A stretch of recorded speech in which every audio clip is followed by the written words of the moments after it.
Hello and welcome to episode 3? Episode 3. It's episode 3? Webisode 3. Man. Oh god, webisodes. Tres. That's a word that Webisode should be tres. used more often, right? It really should.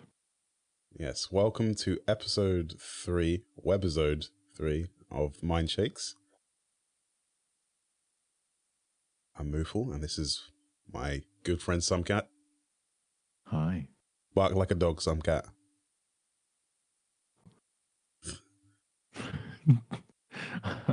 I imagine, the dogs that look stupidly fat, but their heads are too small. Oh, you mean like, what's a stupidly fat dog with a really Any small purebred. head? Any purebred. King Charles, Pugs. Pugs. Well, that's an interesting usage of a word because we're about to talk about something similar to pugs. Oh, Pugs. What a segue. I typed Poggies into the chat. Yeah, Can't say that anymore. No, we can't say it. It's going to be replaced. No, you just shouldn't say emotes. It's cringe. Oh. Can you imagine? I mean, like over Christmas, I'm like sitting there enjoying Christmas dinner. I'm like, oh, this seems good. And they're like, oh, that's nice. And I'm like, yeah, it's really gasm. It's really Craigasm. Good job. Like, what? And when brother says something cringe, wow, that's really Dan's game, brother. Oh, Dan's game. Dan's game. Dan's game threw in his own Poggers emote, and the only thing that went through my head when I saw it was, oh. Didn't want to see it. It's like, no, some people maybe shouldn't do some faces. You think so? Yeah. Like if we saw Moofle on stream tomorrow and he was doing a hego face, a hego face. Maybe Moofle shouldn't do that face. Yeah. Yeah. All right, so for the little man in chat. I'm reeling this in. Okay. Twitch has banned the usage of PogChamp, and all PogChamp related emotes have been banned from FFC. That includes, let's see, PogU, PauseChamp, PagChomp. What else are there? Can you think of any derivatives? Any favorites? Poggies? Pog and Champ, the two separates where they have the first half and second half. Yep. Of course, this is because PogChamp, as I'm sure 99% of people that use it don't know, or didn't know until this happened, is the face of Gutex, who in recent years has become controversial, just in general. Yes. He's become hot take, the human being. Yes, he's pro Confederate flag in the Capitol building. And it's sad. It's so sad. It is sad, but I think what people need to remember is that this is something that Twitch is doing not for the sake of justice, in my opinion. It's not like a social justice move. It's literally a business move because they do not want to be associated. Yes. Yeah. They're like covering their ass more than like doing something that is correct, in my opinion. Mm-hmm. At least for anyone that hasn't read the tweet as well, I just have it in front of me. We've made the decision to remove the PogChamp emote following statement from the face of the emote encouraging further violence after what took place in the Capitol today. We want to be sentimental and use of Pog to live on. It means its meaning is much bigger than the person depicted or image itself, and it has a place in Twitch culture. However, we can't in good conscience continue to enable use of this image. We will work with the community to redesign a new emote for the most hype moments on Twitch. Name a game that should have gotten a sequel but never did. Okay, sorry. I read too far. Now I'm saying it's the return of Komodo hype. That's a great emote. Oh yeah. I agree with that. That's isn't it a Mizkif emote? Mizkif was pushing it. No, it's a global. Oh, It's just one of those global. crusty globals that no one uses. I like. But maybe soon. Yeah, You never use it. Right, next time you come to my chat, I want you to use Komodo hype when you're talking about Sammy being called Lenny. I will do it. Oh my god, that's a brilliant idea. Sammy is Lenny. Sammy's Lenny. It's Lenny Pon. I don't even know how that joke started. But anyway, we're not going to be doing any takes on that whole coup situation. Okay. I think it's beyond the scope of this podcast. But it's interesting that BTTV is not going to be impeded. No, they're not going to ban that emote. Oh, They've literally tweeted. Better Twitch TV leader Knight says as of now, they will not be removing any POG emotes. In general, Better Twitch TV has never removed emotes due to controversies and likely won't as a result of this behavior. Users have the ability of choice on our platform. So, I think the big thing with Better Twitch TV though has always been kind of, you know, the really freedom of speech advocates. You know, like they're really into just allowing you to express yourself in any way you want, which is grand. Like, because I mean, one thing we have to remember as well is Better Twitch TV. It's not Twitch, because Better Twitch TV can represent themselves, or sorry, host any image, and it's not them. They're just hosting the image. Whereas with Twitch, that was an actual emote that was being hosted and kept as a actual staple of Twitch. Whereas Better Twitch TV is just like you can add any emote you want. It doesn't matter. Yeah, and they're a little less concerned with being linked. Yeah. To a potential, you know, controversial personality. I'm sure that there's a Confederate flag emote on Better Twitch TV, for example. Whereas on Twitch, that wouldn't even get past like vetting. Yeah. I'm surprised my newest emote got past. What is it? It's a gasm emote. Although it did get auto-approved, so who knows? Maybe they'll hear this podcast. Twitch, like, go to my channel, type Moofle Gasm after cheering 100 bits, and tell me if it's okay. I mean, I'll take your money.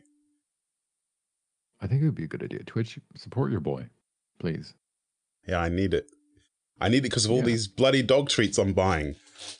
I've got some here. I haven't given them to him yet, but I had to... He hears it. He's running now. When I say throw out, I had to throw out about 1 kilogram of dog treats. And by throw out, I mean I gave them to my parents' dogs.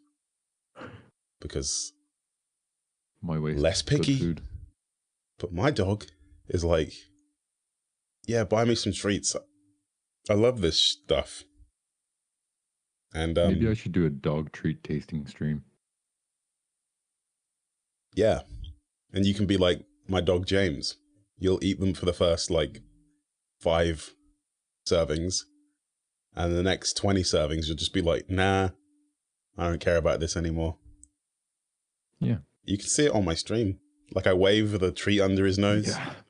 And he just like... He looks at it and then looks away. Yeah, exactly. So and that's like when he's hungry. He's just like... Blows my mind. What a Chad.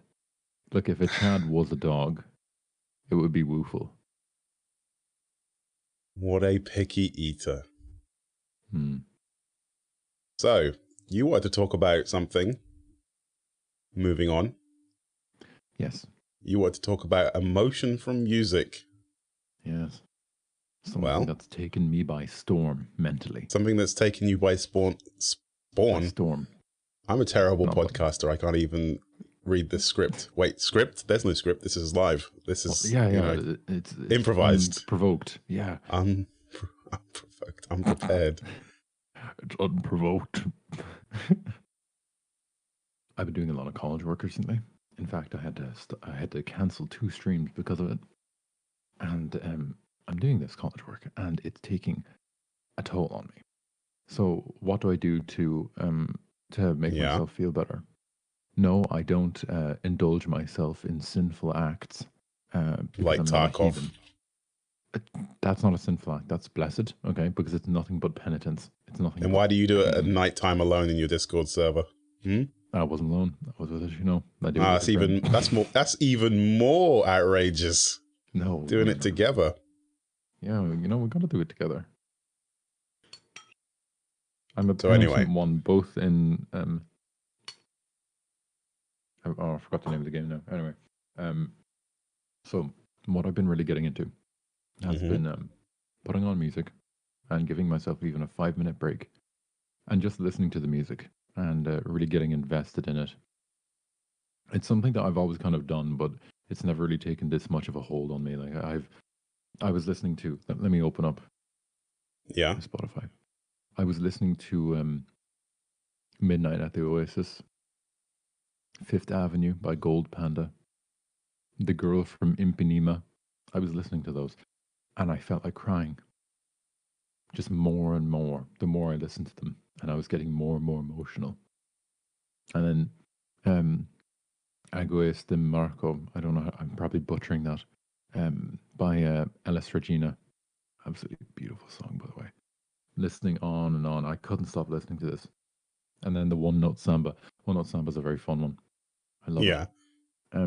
But listening to these things, it gave me such great emotion. And then when I was writing for the piece at the time, because I was studying a piece, I started getting more and more emotional in that one as well. And I was like, this singer's absolutely amazing. He was an amazing choice for this song in particular. Yeah, man. Sometimes you just got to let those emotions fly. I mean, I get a bit of emotion from listening to music. Predominantly, you know, lift rage when I'm in the gym. I'm not going to lie. Like, the raw, you know, aggressive power of a gym soundtrack. But it's been a while. It's been a while since I've been moved to more, you know, sensible emotions. Maybe I'm just looking for an outlet for my my loudest emotions inside of me. I'm not equipped to have this conversation. Okay, I'm no Dr. K. All right, I'm Dr. Moof. All right, we talk about dog treats, but why do I need to invest myself in music so much? I mean, that would be fun though. Maybe we could listen to like a piece of music every Ooh, I'd really every like that. podcast. We could even get like suggestions from the viewers if they wish. Hey guys, although I don't think we couldn't do like popular music. It would have to be like non-DMCA-able stuff, so probably less mainstream. Well, now you just took out 90% of all good music. Hey, no, this could be about exploring music that's less known. Okay. Hey, if you think you can prove me wrong, if you think you're smart enough and like big enough to prove me wrong in saying that 90% of good music is DMCA curtained or under DMCA, prove me wrong. We want to see 2 songs, only 2 songs. And if you can get them to us, songs that you like, that maybe are DMCA free, we'll talk about them. We have a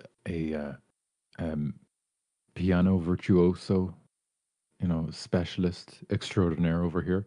Oh my, you're making me blush. We have a boy that can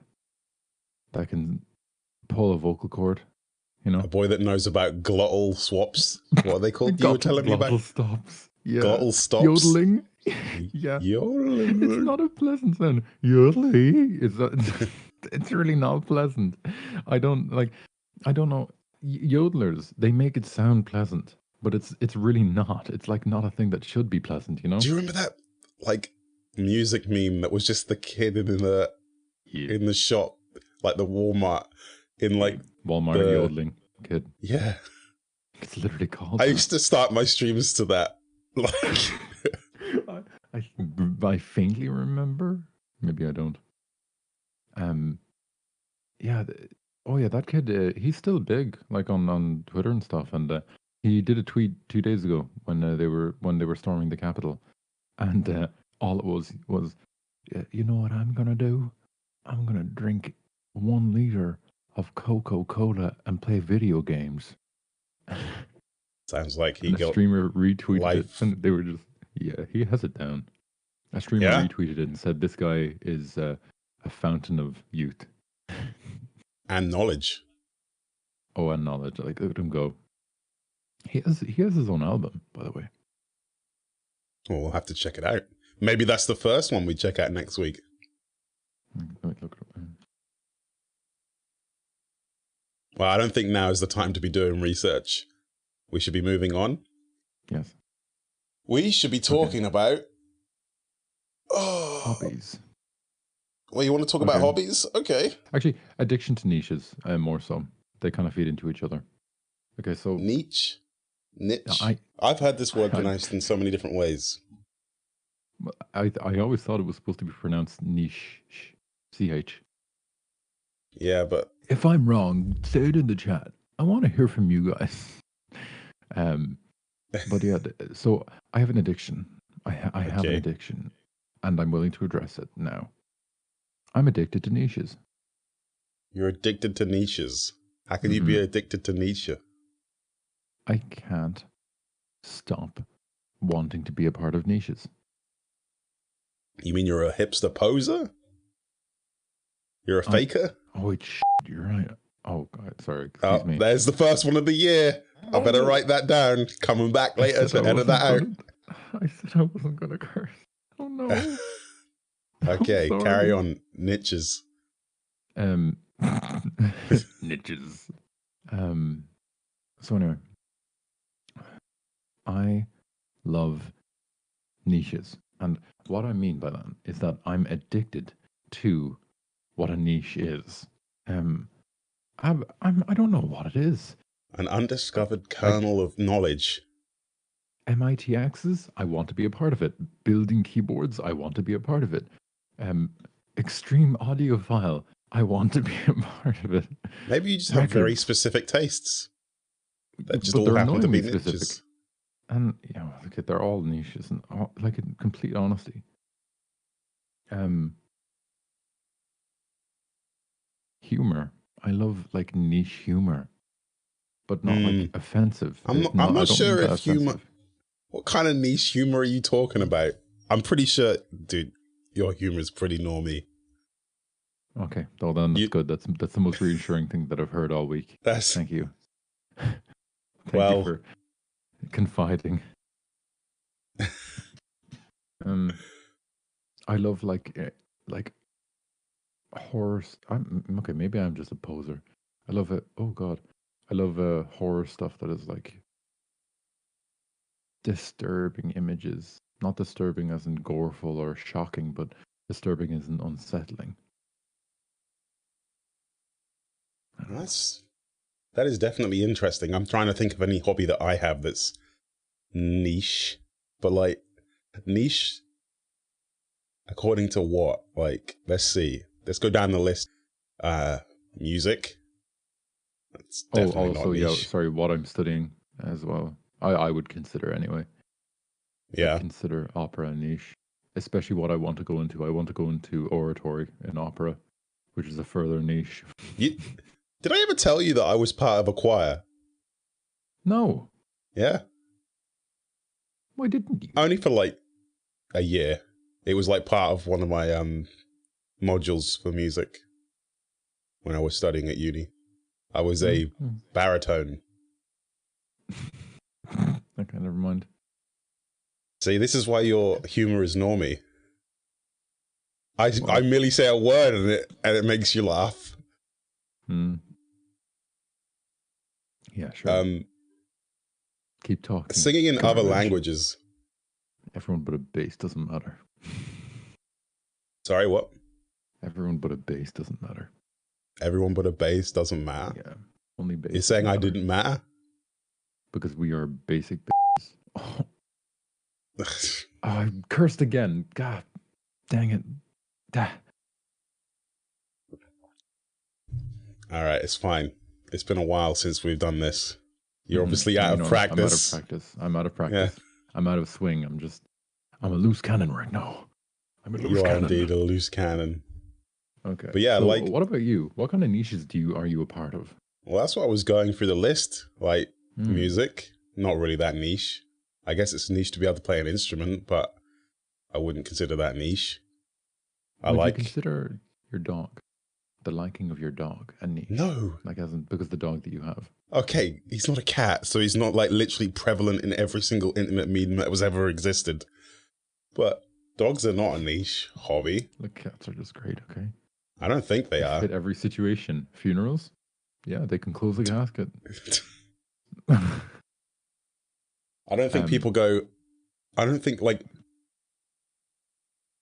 Isaac Newton had a cat that shoved a glass of water off the table and onto his head. Isaac Newton's cat probably dropped the apple on his head. You know, we have him to thank for...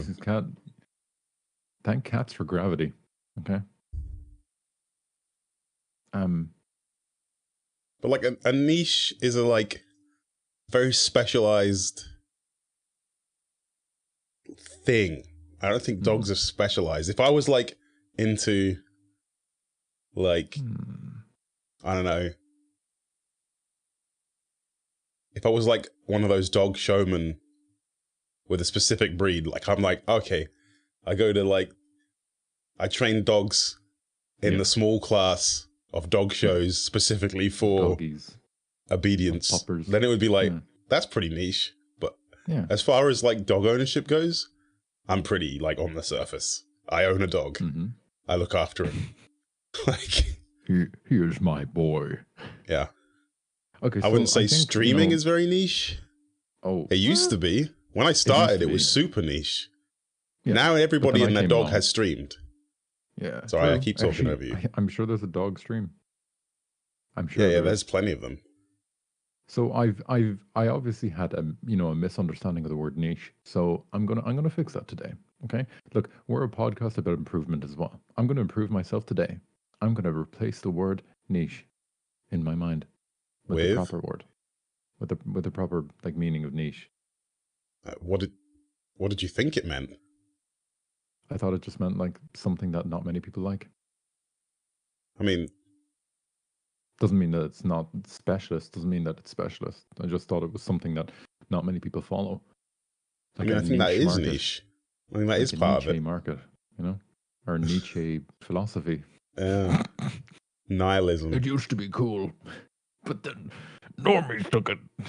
I guess like I do a little bit of wargaming. That's a bit niche. Horror gaming. But again, like I also considered like I'm just a shallow wargamer. I do like a bit of painting here and there, some miniatures. I don't do like super custom builds, which I would consider way more niche. I'm on the surface level. I just buy the models, assemble them, paint them, play the game. Like I don't play the game to to appease anybody, I guess. Well, I don't like play it to like a inverted commas professional standard. I don't play competitively. I just play the game because I have a brother who likes wargaming too, and we play games together. Right. If we ever see Moofle painting the figurines, we'll see him. You know the Toy Story 1 when the toy restoration guy puts on the magnifying glass and it's ding ding ding ding ding ding. Yeah. Like oh, I wish, dude, that scene when he's repairing Woody. Yeah. Oh my God. Moofle. That's Moofle for sure. He's ding ding ding ding ding ding, and then I wish I was that guy of his little figurine saying, "You can't rush perfection," or whatever it is he says. Yeah. Oh my God! I need to tell you a story about me painting over the Christmas break. I was painting this model, and me and my friends sometimes meet and we talk and we paint models and chat together for a bit over Discord. And I was like, okay, this time I'm going to be really super careful. I don't know if it's just that I notice that I can't use the right words and nobody else does, but I swear to God, I can't talk properly. That makes two of us, buddy. I was painting this model and I was being really careful. It was like a little alchemist, little fat alchemist. And he had a potion and everything, and I was painting everything nice. I was giving a little glow to his bottle, you know, a nice natural gradient as if like they had like liquid inside. And I was being so careful. And I was like, this is one of the best things I've ever painted. And the only thing I did was not rush. Like, not try and think of the quick way of doing things and just be like, just enjoy the process. If it takes like 8 hours, it'll take 8 hours rather than being like, man, I want to get this done. Yeah. I finished this model and it was like, by my standards, because my friends are way better than me at painting models. By my standards, it was like amazing. I was like, right, this is the new baseline. If everything can look like this and we go from here, I'll be happy. So there I was with a nicely painted model. I put it on the side and I was like, right, I need to seal this. So spray a varnish on it. I usually use a matte varnish so it doesn't shine or shimmer. Yeah, but some people use like a gloss varnish. Point is, I use a varnish just to seal the paint, stop it from flaking so much, you know, because these are used to play. They're not like display pieces. So yeah, you're going to be, you know, licking them, sniffing them, throwing them in a box. Yeah, so I put it outside because I don't really have a garage or anything that's ventilated, and I give it a spray with the varnish, and I like to do 2 thin sprays rather than like 1 thicker spray. So let it dry inside, come back to it an hour later, pick up my spray bottle, go back to spray my miniature outside, and I picked up the freaking grey paint primer bottle, and I just put a layer of grey paint on one side of this painted model, and like I just ruined one side of it. Like it's just all gone. I've just deleted it. There's no, and I'm like, oh flip. Like that's how you know it's serious. That's how you know it's serious. Yeah. I was freaking out. I was like, okay. Let me think. Okay, what can I do?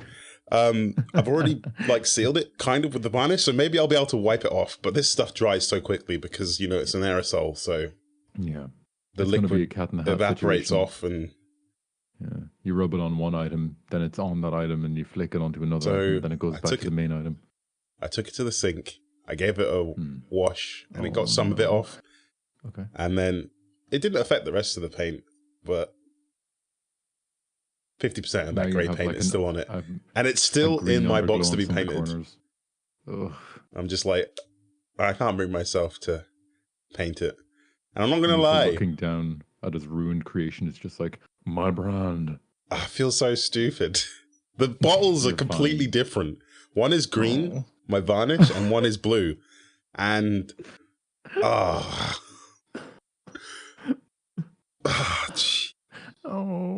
I'm sorry, Moofle. Yeah. That's sad, but funny at the same time. Very now funny. It's a display piece, but only show one side of it. That's very sad. If it was like, if I had to spray painted it white, I could make it look like snow, like a snow swept guy. Might have been a nice effect, but grey just looks like he's gone through I don't know, a cement mixer. He's rolled on his back in an ash pile really quick before coming back. So yeah, I have to go back and finish that. It's like a dog rolls in poo. This character rolls in ash. On that actually, about the whole side of when one side of something isn't completed. I want to talk just a little bit about Back 4 Blood. We played it a little while ago. Oh, we did, yeah. Those were some good. That was some good content. Very Left 4 Dead vibes. Esque, yeah. It was something else actually. What did you think? Do you think it's a good predecessor to Left 4 Dead? You mean a successor, right? Yeah, Back 5 Blood. Back 5 Blood. Yeah, I thought it was very enjoyable. Those games are always going to be enjoyable based on who you're playing with. And Oh, you must have been having time. I thought... Sweaty try hard in your lobby. I wish... say no! I'm staying on topic.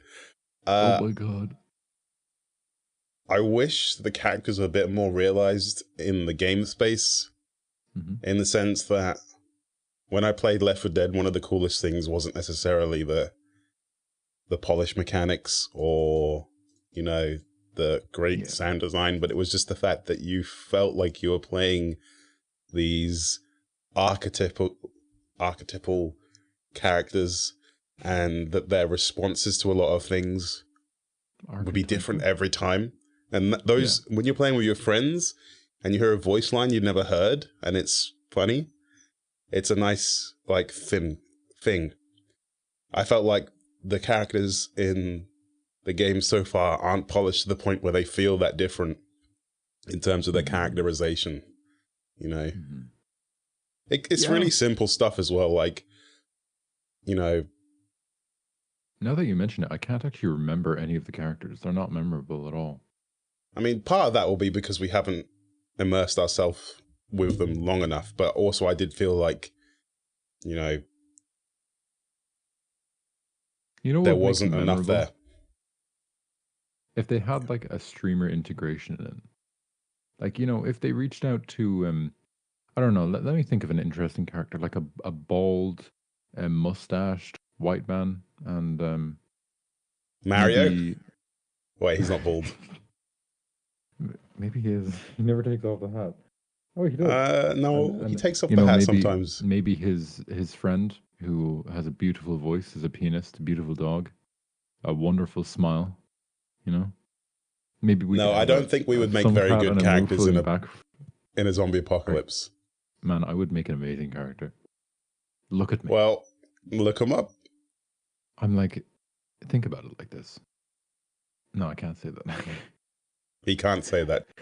No, okay. I was gonna. Okay, if you guys know, you know. You probably don't though. It's a story that I told a few times. Not even a story, actually. It's something that happened. When I was training for civil defense forces, and they said to me, I wouldn't be able to be on the front line because I'd be I can't say it, but I'd be an overglorified something. I would be useless, basically. Write down in the comments what you think. I was an overglorified... Stop inciting calls to action. You do that once. No. But if you want something more specific in terms of a critique,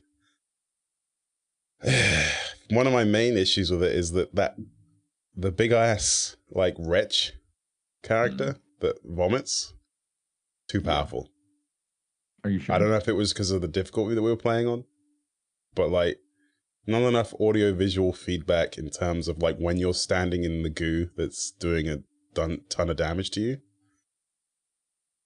Do you know what I mean? I see that, yeah. Like in you can be playing... They had the knock thing, where you go, oh, and your, like, screen would be shaking. Yeah, but you don't move fast enough to react quick enough to not take half your health and damage, I've found. Like, they have huge amounts of range. I felt like 90% of the damage I was taking was just from that vomiting zombie. Honestly. I think I felt like the difficulty needed a bit more tweaking too. Pardon? Really? Oh yeah. The like the skill gap between easy, normal, and hard it's huge. It's actually a huge skill gap. Yep. Do you think they should have some intermediate ones, or do you think they should balance what they have? I think it just needs more tweaking. What else do you think? More zombies or less zombies? It's not the zombies; it's the specials. Okay. The normal infected are always just there as a distraction. They're never really a threat in and of themselves. It's more like the fact that you'll be dealing with a horde of them, and then, like, a wretch will vomit on you, or the bruiser or whatever it's called in Back 4 Blood with the huge arm knocks you back. You know, those are the true threats. So I think a little bit more in terms of a better queue system. Like in Left 4 Dead, there's a huge queue system. You know when a special infected has spawned in. Oh yeah. But also it gives them can we also talk about that they've kind of fixed something as well in that what's the one it's not so much okay, so there's less specials than there is in Left 4 Dead. But the thing about it is like one special feels like what two used to be. So it's almost like they've mixed and then revamped some of the specials. Which I really they're like mini bosses. Yeah. But they need a tank. They need a big thing. Tank. Oh, no, but like do. yeah, yeah. Not the ogre. That's the thing, right? But he's even on the easiest difficulty, I've not been able to kill that guy. The big ass. Really? Yeah. We nearly did that one time. Yeah, but nearly isn't. We didn't do it. Yeah. Also, there's no need to kill them because they can't go many places, and where they spawn in the levels as well, you can just kind of run through or walk away from, and they just can't get you. What do you think about the localized like damage areas on their bodies as well? Didn't notice that. But really? Like, some patches are really red, and if you aim for them, you do double damage instead of headshots. Oh, I did notice that. Yeah, that's cool. Yeah, I like that. I really like that. It's reminiscent of what's the name of that game where like parasite zombies.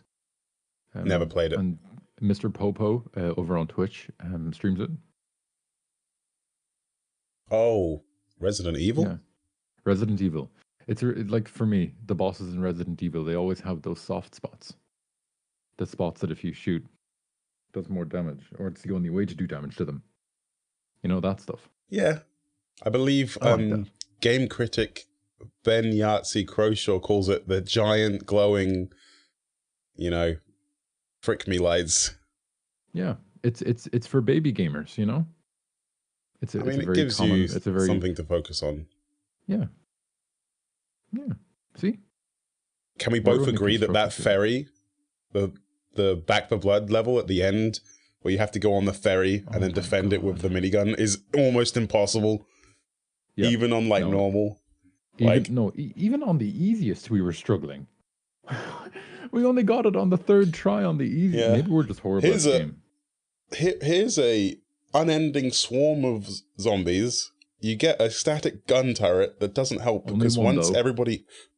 Yeah, but the thing with the gun turret is, and I don't think most people notice this because I was holding the gun turret most of the time, is that when you guys go to plant the explosives, the director stops spawning them I think they spawn them at like the first entrance, the one that you come to first, yeah. So then it's like once you guys leave, the amount of zombies coming, it's 4 people on the team.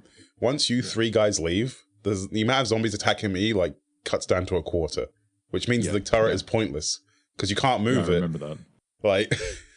Yeah. It's great for covering you on your way back, but I think it's a red herring. I think we were doing it wrong. I think we put the turret up and then we go as 4 to plant the explosives. I don't think covering that bridge is worth. Actually, I think it's just there for covering when you get back. In the other games, they always had it so that was kind of a safe zone that you wouldn't be able to move it at all. So the way it kind of worked was that the safe zone would be set up with the turrets there. One person would be on the turret, so there's always somewhere to run back to. And that was something that was always needed. I think that's what they're kind of trying to push here. But also, I do really believe that they should have paused the wave, even for a second. Like, for a 30-second window when you get to the edge of the bridge when they say, you need to plant the explosives. So that you could even pick up the turret and then put it down. And then they say, a huge wave of zombies coming in from the city. And then, you see the wave coming in. Rather than they're constantly trickling in and you're overwhelmed and you're like, I can't set up the turret.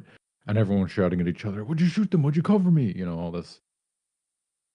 Even just like a tiny, just a window. Yeah. A crack in the window to just take a quick swig of air, Little break. One other thing that I'm not a fan of in the game is the continue system.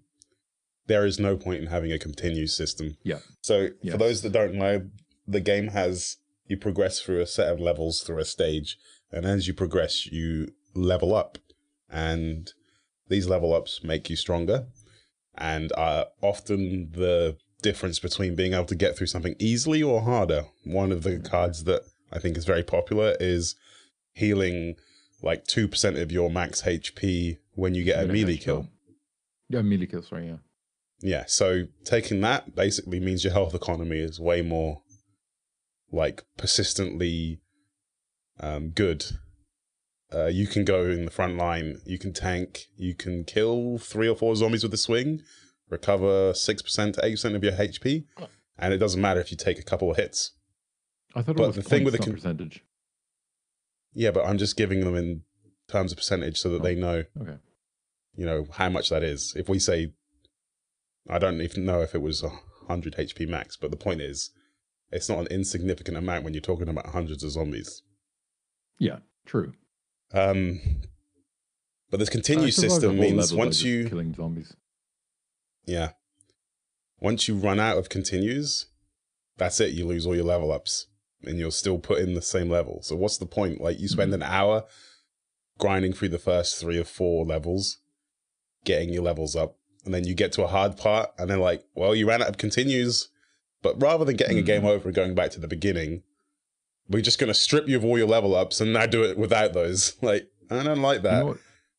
You know what I had a huge gripe with, actually, with the whole card system and when you die and have to restart a level. You have a weapon that you can go through the whole campaign with, but the huge glaring issue is you get cards at the end of every like little campaign chapter, and you can choose something to either help you with that gun, or to get you a new gun, or to set up a new playstyle. However, if you die in any chapter of that whole campaign, your weapons are reset. So therefore, some cards that you might have picked up or a build that you've been building is now immune completely, or is now nullified completely. It's absolutely useless. That doesn't make sense to me. Why is it when you fail on one chapter, you are then reset as a character in your loadout, but not your cards chosen? If anything, it should reset you for that whole round. So that means whatever choice of card you took for that round, you don't have to, you know, well, you have to re-choose it. Yeah. And you keep the gun that you had from the previous chapter. I think what they're trying to do is something that makes sense when you look at Left 4 Dead as a franchise, in the sense that they're trying to add a bit more complexity and sort of RPG roguelike mechanics to a game that doesn't really have it. Like in Left 4 Dead, you're always playing, you know, with the same build. It's basically your whatever weapon spawn in, right? There's no like progression. You know, you progress from like the non-auto shotgun to the fully automatic shotgun, or whatever you want to call it. I don't know gun terminology, but like as you progress through the campaigns in Left 4 Dead, you get more powerful weapons, but that's about it. They're trying to like scratch an itch where people are like, yeah, but I want to like play it in a different way this time through. And I like that, but it totally flies in the face of how they've implemented it, in the sense that like, yeah, you can't really experiment with these things, because if you die, your build's not going to work. Whereas I would prefer a situation where I can refine it. I can retry an unlimited amount of times without having to couple that with a difficulty. Because I believe on the easiest difficulty, you don't lose all your cards, but I'm not sure about what you were talking about with the weapons. I didn't know. Point being, they just need to be a bit more holistic to their approach, so that everything is sort of building off of everything else. But Moofle. Yeah. Listen to me here. I want to say, Back 4 Blood team, if you're listening to this somehow, I want to say thank you, because you've done one thing absolutely wonderfully, and I cannot thank you enough for it, because not enough games accommodate me, a person of niche.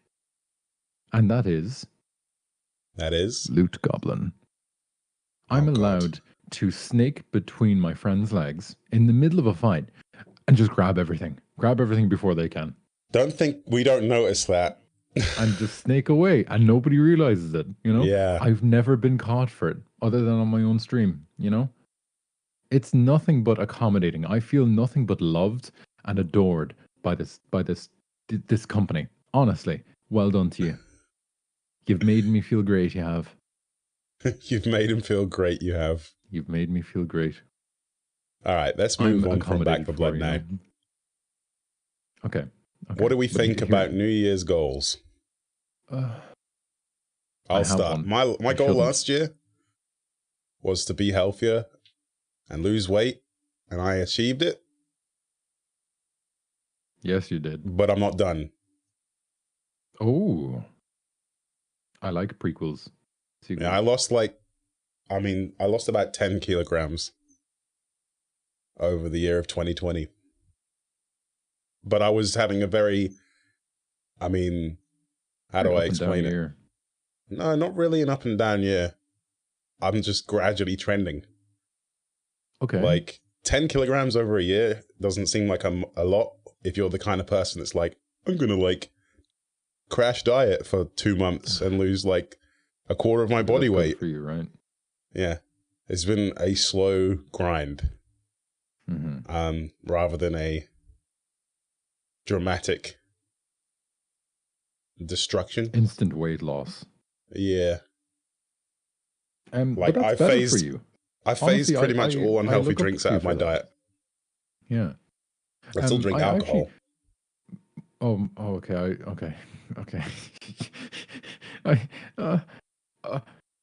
Yeah, same. I'm just saying I don't have an unhealthy consumption of it. Okay, that's fair. Okay, here's a question for you, actually. How often do you drink? Alcohol? How often would you have a drink? One drink? Yeah. Hard to say. Probably when was the last time you had a drink? Let me think. New Year's. Okay. It's been a week now. That's very fair. Yeah. For me, it was last night. And when was it before that? 2 nights ago. Oh no. I would drink twice a week, 2 or 3 times a week. If we're just talking about every now and then. But I haven't been drinking in the last week because I drank a lot on New Year's. So you kind of hit your quota for the month. I don't really think of it like that. I just don't have a desire to do it. So I just drink water at the moment. Yeah. Occasionally a small glass of milk. I'm just talking about these sorts of things. These are the sorts of habits that I've sort of reined in the last year, 2020. No more filling my fridge with pay from my job again. I'm going to be buying at least a liter of milk a day to drink. Oh my God, I miss milk so much. Nice. But I love milk so much. Milk just goes in my cereal and tea most of the time. Milk goes in my glass. And then it goes down my gullet. Milk is just delicious. I don't know why. I think it's just the fats in it. And my chimp brain goes, oh, every time I take a sip. Oh my. In terms of resolutions for 2021. Yeah, resolution, please. Yeah. I didn't make one. You didn't make one? Okay. No, not really. Maybe. Is anybody really that motivated? I'd like to. This year? Is there anything that you were like, I'd like to have this by the end of the year? I'd like to be able to do this. A modest goal. Get my driver's license. Pass my theory. License. Okay. Well, that's very good. But that's not really a New Year's resolution. That's an inevitability. That's a cheeky New Year's resolution. That's like saying, I'm going to breathe this year. Even still, it's setting a small goal. Even if the goal is small, it's still good that you I'm not going to feel accomplished when I get my license, I feel. I'm going to feel happy. No, I'll feel happy because I'll be able to do things. But all in all, driving is not as complicated as I thought it was. Mm-hmm. It's literally 3 pedals and awareness, and steering. Yes. Okay, and a lot of other things, and I shouldn't undersimplify it, but oversimplify it. Granny Magoo down the road. But at the end of the day, you pay for the lessons, you pay attention to the lessons, and you learn how to drive. Yeah. I don't know what to say. it's possible that I'll fail my first attempt at the test, but doubt I'll fail twice. Yeah. Well, I mean, it's a goal nonetheless, and I think it's good that you said it, because even if it's a small goal, even if it's something that you're almost going to get right, it's good. You know, I think a better New Year's resolution is what to do with the knowledge of driving, like camping. I would like to go camping. We should go camping. I mean, we should do an IRL camping stream. But in your back garden. Kind of flies in the face of why I like camping to do an IRL stream. The point of camping for me is to get away from my responsibilities. How else am I supposed to blast my tunes? Blasting the tunes. I want the bears in the 1 kilometer radius to be scared of my absolute bangers. What about you? Do you have any Yeah. I have one resolution for this year, and it's a networking resolution. Networking.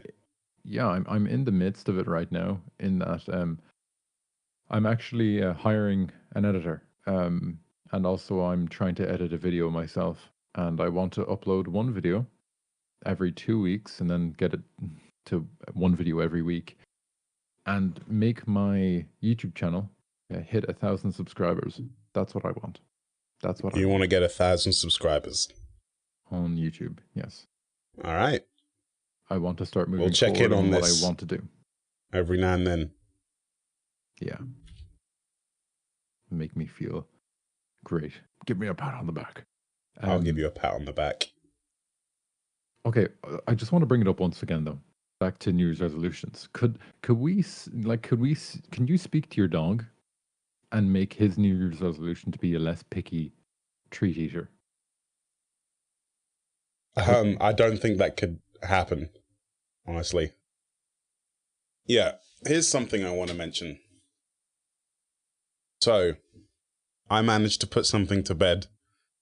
A long-running rivalry that has been my entire almost gaming life. I finally did it. This could have been my New Year's resolution last year. Gamer? Yes. This could have been my New Year's resolution 2020. And when it happened, I'd have been completely content with that being in the summary of that year of my life. This is how big of a deal it is for moi. Okay. So, have you ever played a little video game called Final Fantasy IX? Oh, sorry. I thought you were about to say Mario Galaxy or Mario Odyssey, the new Mario. I've not actually touched Mario Odyssey, but we're talking about Square Enix's, or at least I think at the time they were called Squaresoft, actually. A PS1 title, 2001, I think. You didn't play it? No, I've never played it. I'm a normie. Well, that's fair. You don't really need to know about this in order to understand the event that took place. So, at the beginning of this game, there's a silly minigame. It's a jump rope minigame. In order to jump, you simply have to tap the jump button. Very simple. And as you get certain tiers of jumps in a row, you get rewards. So at 20 jumps, I believe you get a small amount of money that you can spend in the game. At 50, I think you get like an item. At 100, you get a powerful card or something, because it's a card trading game inside Final Fantasy IX. And as you progress through these tiers, the jumping becomes more and more difficult to do. So we're talking about, at the start, the rhythm is very slow. You can even use visual cues in the animation to do it. But as you progress, it gets faster and faster. There's even a section where it's not a steady rhythm, it's a syncopated swung rhythm. And there is an item / achievement in the Steam release of the game for doing this for 1,000 jumps in a row, which takes about 9 minutes of consistent jumping. You can't mess up once. You have to perfect input 1,000 jumps. And I was like, you know what? I'm going to do this time. Because every time I start this game, I'm like, this is going to be the time where I do this. And I never get past like 200. I think over my lifetime and all the times I've replayed this game, because it's one of my favorites, I've spent dozens of hours trying to do this. Are you following me? Yeah. Sorry, I'm just gone completely silent because my face is crinkled. Your face is crinkled. How? Yeah. Okay. So there's the same one that's in a jump rope thing. What is with anime games and jump ropes? Anyway, in Mario and jump ropes. Yeah, there's a jump rope Mario minigame in Mario Odyssey. Galaxy too. Yeah, but like people, yeah, it's the same as you. They're like, I have to get this. I have to understand what it is. I have to get good at this. These are very deep-seated emotional problems, man. This is like me from a young formative age getting frustrated. Not enough to like punch a TV, because I was never that kind of kid, but like going back and beating that was very cathartic. In fact, I did it on stream. It took me a total of like 6 hours, I think, to do, which is much less than I've dedicated to it in the past. And I feel good. It's one of the hardest achievements in gaming to get. Like, legitimately. Like, there are people that have written auto hotkey scripts in order to get this achievement, which is, you know, stupid. But, yeah. All right, moving on. Sumkat has nothing to say about this. Literally been silent for 5 minutes. Guess he's distracted. I'm absolutely bewildered. You're bewildered, are you? Yeah. Okay. Okay, I found it. So, okay, now I'm gonna flash it up on screen as well. This is the image that I view. The one to the right. That's what I view Moofle when he gets 999 and it misses the last jump. This was definitely a theme of the stream. I didn't get to 999 and failed. Foaming at the mouth, red. I got to like 600. The first time I got to like 600, I was happy. Actually, every time I got over 500, I didn't mind that I failed because it was steady progression, actually. Like, I actually didn't get like that. Like, I was just like, once I got to 600, I was like, well, it's inevitable that this is going to happen. I've broken through the barrier. If I was stuck there for like hours. In the upper echelon. Yeah.